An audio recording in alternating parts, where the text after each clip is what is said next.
Hey, what's going on, everybody? Welcome back. In this video, we are looking at the NBA slate for Saturday. Happy Saturday. We have 8 basketball games starting tonight at 7 o'clock. It's looking like a pretty good slate. Let's get into it. As always, if you guys enjoy the videos, appreciate it. Hit the like button, subscribe if you haven't already. I'll have an NFL video out later today as well. We have a pretty fun slate. We've got some news that will make the slate look even more interesting. Yesterday, with Amari Cooper not playing. But let's get into this one. Yesterday, it was a good day on FanDuel. We put up north of 375. DraftKings fell a little bit short. I had Bruce Brown, who didn't play the second half. And then Damian Lee just forgot how to play. He only had 2 points, I believe. That was very disappointing. But we did go 4 out of 4 on the Prize Picks props. I post the Prize Picks plays on Twitter closer to lock. Yesterday wasn't much of a sweat. We went with Wiggins, Cade, Harden, and Porzingis all over. So if you use my code, you play on Prize Picks. You got 10x if you use the power play, or you got 5x if you use the flex. So follow me there if you wanted to play Prize Picks. I'll post my picks later today there as well. You can check out the site if you want to join us, and let's get into it. So first team I kind of want to focus on is the Memphis Grizzlies. They are dealing with some injuries. There's no DeAnthony Melton today. So Melton has usually been playing solid minutes this year. He started off playing the season a ton of minutes because of Dylan Brooks was out. But now he's gone down to the high teens, low 20s role. So they have that many minutes to fill. And then they also have to fill the minutes of Dylan Brooks, who is doubtful today. And he plays pretty good minutes as well. High 20s, low 30s. So they have about 50 minutes or so that they need to fill, 50, 55 minutes. Some of that should go to Kyle Anderson, who might draw the start today in place of Dylan Brooks. A lot of that's going to go to Desmond Bane at 45. And then I think the guys off the bench like Tyus Jones looks pretty good today at the min price 3K. You should see a lot of backup point guard minutes. Might even place alongside John Morant. But it really does make John Morant look a lot better today. Not having to deal with Dylan Brooks, who was taking up like a high 20, low 30% usage rate since he's been back. A lot of that's going to go back to John Morant, who should play heavy minutes today if this game stays close, which it should. And it is a very good spot. Going up against Minnesota. This year, they've been playing at a pretty slow pace, but overall, their defense, even though they've been limiting teams to points, we know their defense is not very good. Maybe having Patrick Beverley in the starting lineup helps them a little bit, but still, the Timberwolves, they like to play a bit up-tempo, and Russell's never been a good defender. Edwards, not much of a defender. Cat doesn't much of a defender there, so really, Beverley is their best guy that they have, who will be on John Morant, but I don't really think it'll matter. I'll probably like to get up to John Morant today. It's going to be a stars and scrubs type of build because at point guard, you have John Morant at 10-2. LaMelo's been balling this year. I still can't really get my head around paying this much for him, but he's been paying off some of these games. He put up 61, which paid off yesterday. Put up 58, 70. He's still playable for sure. Now that John Morant and him are the only most expensive guys. You don't have like Luka on the slate. Not that he's been playing the last couple, but you don't have any other more expensive point guards like no Harden. Only a limited number of spend-ups. You have Giannis, the only guy above 11, and you have LaMelo and Ja are the only guys above like 10-2, and then you have Cat is the only other guy above 10K. It's not that many spend-ups, which would make LaMelo look more interesting. You could save a K almost and go down to Trae Young. Lillard is in the mix as well, but personally right now I prefer John Morant. Then I might go to Trae Young, then LaMelo, then Lillard there in that range. The 8K range, Donovan Mitchell looks good in the matchup against Sacramento. Probably don't want to pay 84 for SGA when I have so many other plays. Just Thunder have been kind of tough to get to, unless they're like dealing with some injuries. They just play a lot of guys. Cheaper range, Cole Anthony looks appealing. He's 79. He plays big minutes. Price tag on him has kind of been in this range. Has a very high usage rate. Flirts with double-doubles, close to triple-doubles some of these games. Not the most worst spot against Milwaukee. They play very fast, and they've been giving up a lot of points. And Orlando looks pretty good. Yesterday, we didn't really get to them once we got all the other value, but early on in the video I talked about how the guys were so cheap. Terrence Ross was very cheap at 34. He put up a very good game. You had Wagner went north of 30. And then Jalen Suggs had another great game. Back-to-back good games out of him. He's only $3,800 once again. So the Grizzlies, my favorite team to target. Some of the value on Orlando looks very appealing as well. 7K range, you could look to Russell here. McCollum's been up and down recently. I probably like Cole Anthony the best, though. Just solid minutes, solid usage rate, solid production almost every single game. Maxey, looking at a low 7K option, he looks appealing. They just play him a ton of minutes. Still no Embiid. Devontae Graham is questionable. If he misses, that will be a bump for It was a bump for Hart yesterday. It's going to be a bump for Ingram, a bump for like Satoransky, who will probably start in his place once again. Beverly, playable at this price tag at 47. Bogdanovich only 46. No DeAndre Hunter for the Hawks. Bogdanovich been disappointing this year to say the least, but still plays good minutes, and he's been shooting the ball well. He's just not been getting many peripherals, which you wouldn't really expect with Young getting a lot of the assists and with Collins and Capella getting a lot of the rebounding. And then for the value pick, going with Jalen Suggs, plug him in at shooting guard. He's $3,800. His price tag did not move from yesterday. Not expecting, another 37, but anything over 20 would really pay off this salary. At 38, 25 and up would be great. Well over 6x, and the matchup is good against Milwaukee. They haven't been very good defensively. They play fast. They turn the ball over. If Orlando can stick in this game on a back-to-back, both teams on a back-to-back, it would probably be because of some of these guys going off like Suggs, Terrence Ross, Wagner, and they're all super cheap. Cole Anthony as well. At shooting guard, LaMelo, you could play him if you wanted to pay up at 10-4. You have Ingram. Somehow you can play him at shooting guard. He's 83. So I like Ingram. I like Edwards in that range. Going further down, don't really have anybody in the 6K range that I'm dying to get to. Unless Schroeder becomes more playable if Jaylen Brown is out once again. 5K range, Lou Dort's been playing pretty well, but still not somebody that I like to get to a ton of. In tournaments, he's fine. At 5K, you need like 30 out of him at least.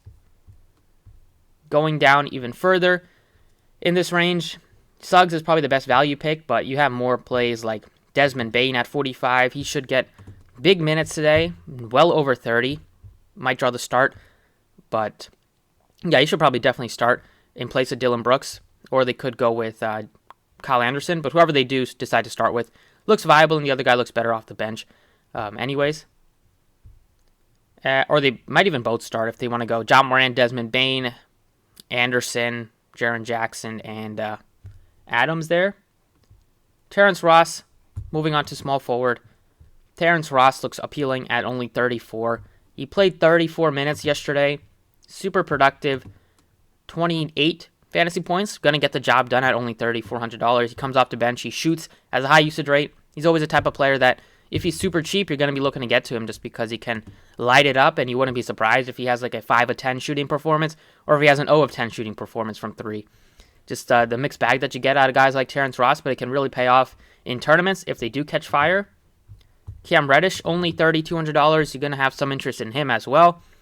They have, these guys on the Hawks are super cheap, not factoring in that Hunter is out. They get good minutes, so don't mind getting to Cam Reddish. Wanted to go to Kevin Huerter. He's 38. He'd probably be a little bit more popular, but might be a little bit safer than Cam Reddish as well. He draws the start, gets you good minutes. Game that he didn't was when he got hurt, but typically he's been well over 30 minutes in starting in place of Kevin Huerter, except for the game that he didn't play the second half when he got hurt. Other plays that you can maybe look to are definitely Franz Wagner at 43. Just too cheap for a guy that plays good minutes. He gets good usage rate. He fouled out in 29 minutes yesterday, but typically he's playing 33, 34, 35 minutes. Way too cheap. There's so many good value plays today. That's why I'm definitely looking at a Stars and Scrubs build, because wouldn't be surprised if Suggs gets me close to 30. Wouldn't be surprised if Kevin Huerter gets me close to 30. Desmond Bane, well over 30. Wouldn't be surprised there either. And then you could pay up for Tatum. If there's no Jaylen Brown, it's a great matchup. It is a back-to-back. Might be something to factor in, but he gives you still big upside, and there's not that many stars on this slate. With it being a Stars and Scrubs, I'll be able to get up to Giannis at my power forward position. He's been awesome all year. His price tag has come down a little bit, which is nice. Back-to-back 66 burgers out of Giannis. He played 36 minutes yesterday against OKC. It was actually a close game, so you never really like to project blowouts in this business unless you're betting. But in TFS, I like to hope that the games are close unless the team is just dead and they don't have any of their players. But Orlando's been playing tough some of these games here. And Milwaukee, still not like they're at the top of the Eastern Conference. They're still trying to work through some things. I like getting to Giannis at 11-9 when, like I mentioned, there's so many value plays on the slate.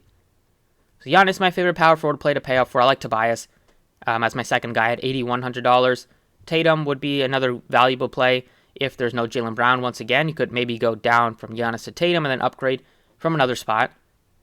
And then the value picks would be Josh Hart at 51. He plays big minutes, gets you a lot of rebounds, so he's pretty safe in terms of giving you a high floor. So Josh Hart looks good. You would look to Kyle Anderson for sure at 46. Would get a bump in minutes. Wouldn't be surprised if he plays 30 plus minutes today. He's nicknamed Slow-Mo for a reason, but if he's given minutes, he's actually been productive shooting the ball this year, which has been rare over the past couple of years. So Anderson, Franz Wagner, the best plays in the 4K range. Niang, playable. Metu is playable for tournaments. 3K range, Covington is playable, but I like those other guys a little bit more than these guys here. And then Matisse Thybulle is back. He's 33. If he draws a start, he's playable, but he's not much of a high-usage player. He's going to really rely on getting the blocks and steals and maybe hitting some threes, but he's not going to get you a lot of usage. Moving on to center. If Bam plays, he looks great against Washington. Right now, I like Rudy Gobert, $7,900, given how good of a matchup it is against Sacramento. They just have very limited size in the front court. Maybe starting Metu will help them a little bit. But Gobert towers over Rashawn Holmes. He's going to be able to just do whatever he wants in the glass. He's averaging 20 rebounds per game in the 2 meetings against the Kings this year. Not much of a surprise. Whatever his rebounding prop is on Prize Picks, you might want to take the over unless it's like 19.5. But if it's like 14, 15.5, then definitely take the over. It's a great spot to just crash the glass. The Kings bottom in the league in rebounding, which is not shocking. Gobert should have a monster double-double today. Hopefully get some blocks as well mixed in there just to give him a high floor. And that's about it for the first kind of early look on the Saturday slate. Got some nice cheap plays, got some superstars. Feel pretty good about this initial build here. So let's go over to FanDuel and check out their pricing. And then over on FanDuel here, point guard plays. Ja Morant looks good at 10K. You can go down to LaMelo, who's very cheap at 87. Damian Lillard, 85. He's been putting up 40s. He's been solid recently in terms of just giving you high floor. We haven't seen that big 50-60 game out of him, but it's a fine spot against Philly. Wanted to save some money. Go down to Cole Anthony at 78. You have De'Aaron Fox at 76. Tough spot, but he's pretty affordable there. And then for some reason, you still have like a good price tag on Dennis Schroeder. If Jaylen Brown is out, he would be a nice option at 58. Rozier is playable at 61. Going further down, Suggs. He's playable, but he looks a lot better on DraftKings at only 38 compared to 48. And then at the bottom, Tyus Jones is 4K. Tyus Jones looks pretty good on DraftKings. Still playable on FanDuel there. But Satoransky maybe looks a little bit better if he starts if they don't have Graham again today. But right now, give me LaMelo. 87 is nicely priced. He's the most expensive point guard on DraftKings. He's like the third most expensive on FanDuel. And there's a pretty big gap between him and Ja Morant, at least in terms of pricing. At shooting guard, Donovan Mitchell, pretty nicely priced, 83. You could always play Anthony Edwards, but maybe go Cole Anthony instead. Give yourself a little bit higher of a floor. Going in the 7K range, nothing that looks that appealing. 6K range, don't want to pay 64 for Dort. Alexander Walker, if there's no Graham, is playable there. But I like Gordon Hayward's price at 63. They're pretty affordably priced. You're probably going to get a very nice price tag on Desmond Bane. We haven't seen his name pop up yet. Franz Wagner, 51. Definitely a solid play, but he looks a little bit better. I'll go with Desmond Bane at 48. He's just underpriced. Wouldn't be surprised if we put some north of like 30, 35 fantasy points today with them being limited on some of these bodies here. Small forward, Giannis, easy play to get up to. Tatum, another easy play to get up to if there's no Jaylen Brown.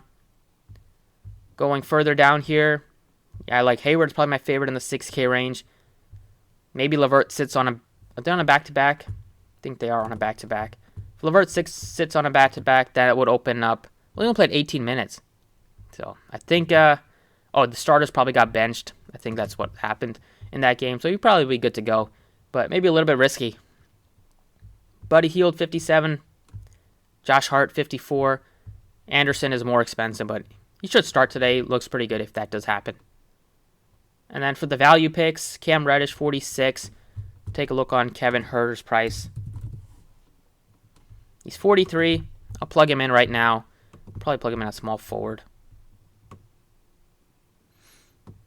Down to 43. You could even look to some of these Sixers players depending on who starts, but they are still limited on bodies and so much usage until Embiid comes back. Terrence Ross also right in that mix at 43. Power forward, be able to get up to Giannis here. You can play Sabonis as well. He's nicely priced. 85 is a very cheap price tag on Sabonis. He's been disappointing this year, but his price tag has come way down to where it's been earlier this year.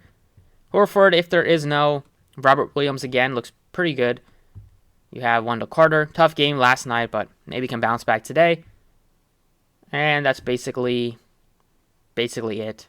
I know some of these like Minnesota guys, Vanderbilt's been starting, but it's kind of tough to pick between these guys. Nance has been pretty solid, so maybe you can look to him. And then at center, you can go to Sabonis, you can go up to Cat. I still like Gobert at 83. Valanciunas had a great game yesterday. If you want to go back to him, that's fine. But I think Gobert's going to dominate the glass. He's probably going to get you a couple of blocks, at least some steals. The matchup is just so good. Sacramento's been one of the worst teams in the league at defending centers. So I think Gobert will be able to eat in this one, unless he gets hurt or gets into foul trouble or something like that, which hopefully doesn't happen. So that's it for the build. Thank you for watching. Best of luck tonight. I'll have the NFL video out this afternoon. Looks like a pretty fun slate for football. And I'll see you all next time.